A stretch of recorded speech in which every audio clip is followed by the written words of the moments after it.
অফিসে আপনাকে ধন্যবাদ।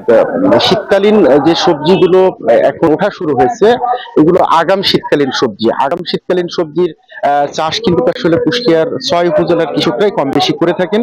সবচেয়ে বেশি চাষ হয় কুষ্টিয়া সদর উপজেলার উজান গ্রাম, বিক্রিপাড়া সহ ঝাউদিয়া এই অঞ্চলে। তো আমি এই অঞ্চলের যে উৎপাদিত সবজিগুলো রয়েছে, সেই সবজি এবং যারা এই চাষ করেন না তাদের সাথে কথা বলেছি।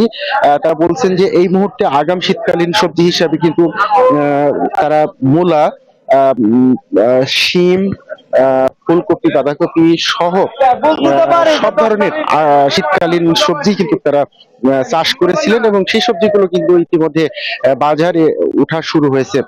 এই সবজিগুলোর দামও কিন্তু আসলে তারা ভালো পাচ্ছেন বলে জানিয়েছেন। তারা বলছেন যে শীতকালীন যে সবজি, সেই সবজির আসলে যে সরবরাহ, সেই সরবরাহ স্বাভাবিক তুলনায় কিছুটা ঘাটতি থাকে, ফলে বাজারে কিন্তু একটা ব্যাপক চাহিদা থাকে এবং চাহিদা থাকার কারণে কিন্তু আসলে বাজারে তারা যে কাঙ্ক্ষিত দামটি প্রত্যাশা করেন, সেই কাঙ্ক্ষিত দামটি কিন্তু আসলে তারা পেয়ে থাকেন।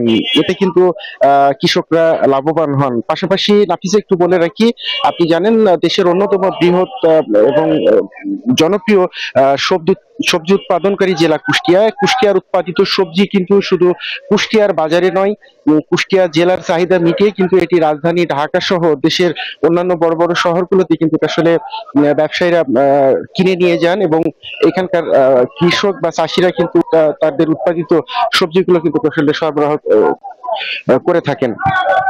আমি কৃষি সম্প্রসারণ অধিদপ্তরের কর্মকর্তাদের সাথে কথা বলেছি।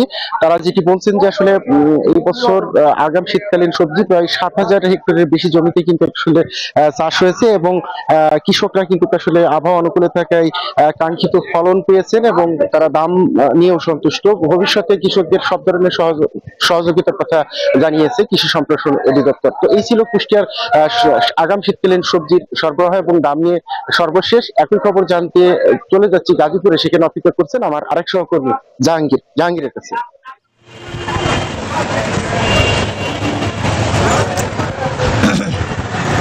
ধন্যবাদ লালন, আপনি আসলে যেমনটি রয়েছেন, আমি রয়েছি গাজীপুরের একটি গ্রামীণ বাজার। আসলে এই গ্রামীণ বাজারে যে শীতের যে আগাম যে সবজিগুলো, সেই সবজিগুলো কিন্তু উঠতে শুরু করেছে এবং সাধারণ যে প্রান্তিক কৃষক যারা রয়েছে তারা কিন্তু এই বাজার এসেই কিন্তু তারা বিক্রি করেন এবং এই বাজারগুলোতে যারা ক্রেতা রয়েছে, গ্রামের যে মানুষ রয়েছে, তারাও কিন্তু এই বাজারগুলোতে সে সবজি রয়েছে, সেই সবজিগুলো ক্রয় করে কিন্তু তারা বলছেন যে টাটকা সবজি ক্রয় করে এবং খুব স্বল্প মূল্যে কিন্তু এই বাজারগুলোতে আগাম যে শীতের সবজি রয়েছে, সেই সবজিগুলো কিন্তু তারা পাচ্ছেন এবং সাধারণ যে প্রান্তিক কৃষক রয়েছে, সেই কৃষকরাই কিন্তু এই মূলত এই বাজারে এসে সবজিগুলো বিক্রি করছে। আমি যদি একটু জানিয়ে রাখি যে এই বাজারের সবজিগুলো যে পাইকার রয়েছে, পাইকাররাও কিন্তু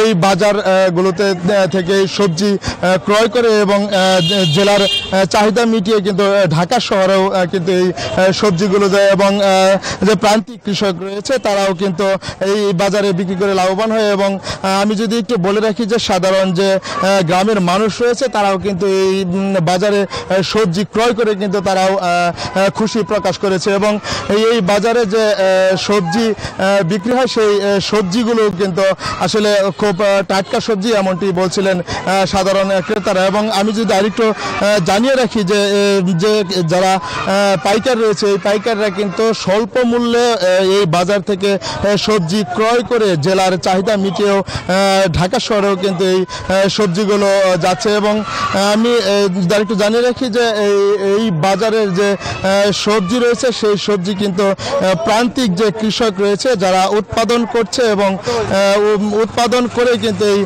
বাজারে নিয়ে আসছে এবং এই বাজারে কিন্তু তারা বিক্রি করছেন এবং তারাও বিক্রি করে কিন্তু খুশি। এবং এই ছিল আমার কাছে গাজীপুরে গ্রামের একটি সবজির বাজার থেকে সর্বশেষ তথ্য। নাফিসা। জাহাঙ্গীর, আপনাকে ধন্যবাদ। বান্ডেল থাকলে প্রতি সেনমানিতে টাকা বাঁচবে। বিকাশ সেনমানি বান্ডেল কিনে জিতুন প্রতি লেনদেনে।